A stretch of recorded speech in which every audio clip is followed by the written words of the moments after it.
বাইরের দৃশ্য। ওর ভিতর আছে আমরা কুমির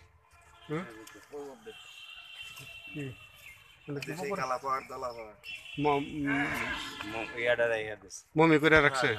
মমি না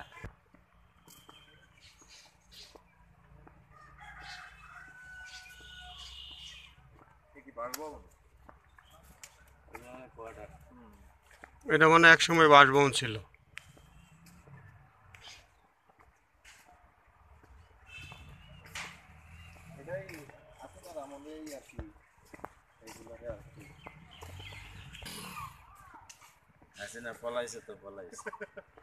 এটা তো পর্যটন নগরী করার চেষ্টা। 10 বছর পরে যদি চিন্তা করে 10 বছর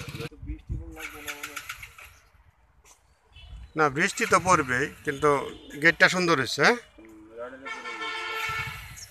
এই গাছ দিয়াই সুন্দর লতানো দিয়া বানাই হয়েছে। স্ট্রাকচার করে দিলে হ্যাঁ,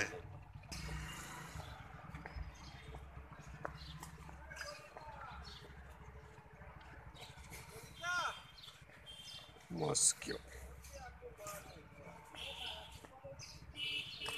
এমনি কি খুলনা যাবেন না এটা কি গাছ? বাড়ি যাবো স্যার। এটা কি গাছ? কোনটা? এটা কোনো ফুল গাছ না, মানে না অশোক ফুল টুল এমনি কোনো গাছ না, এটার নাম নাম তো লেখা আছে, কিন্তু পড়বেন কেমন? এই জন্য লেখা আছে, দেখেন। আমি তো চোখে দেখি না এত দূরে।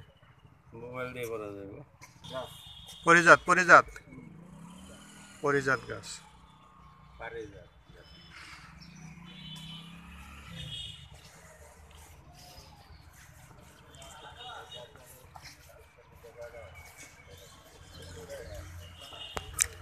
বাইরে থেকে কমপ্লেক্সটা দেখতে এরকম দৃষ্টিনন্দন।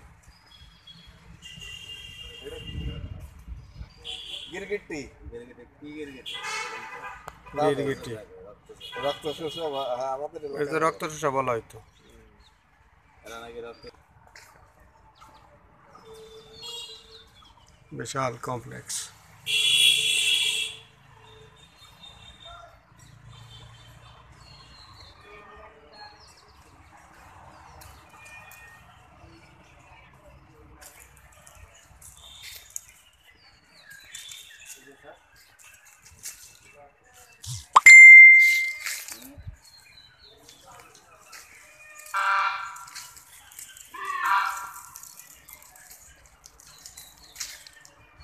মোটামুটি এই পর্যন্তই।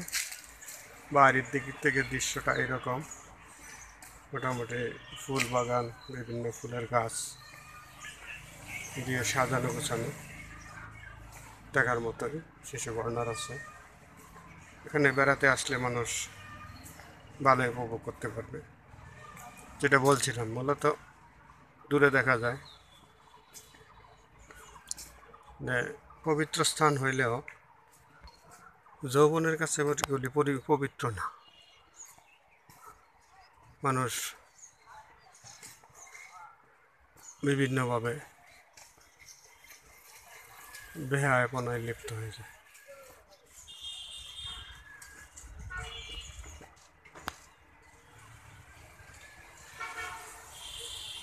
বাইরে থেকে এরকম সুন্দর দৃশ্য,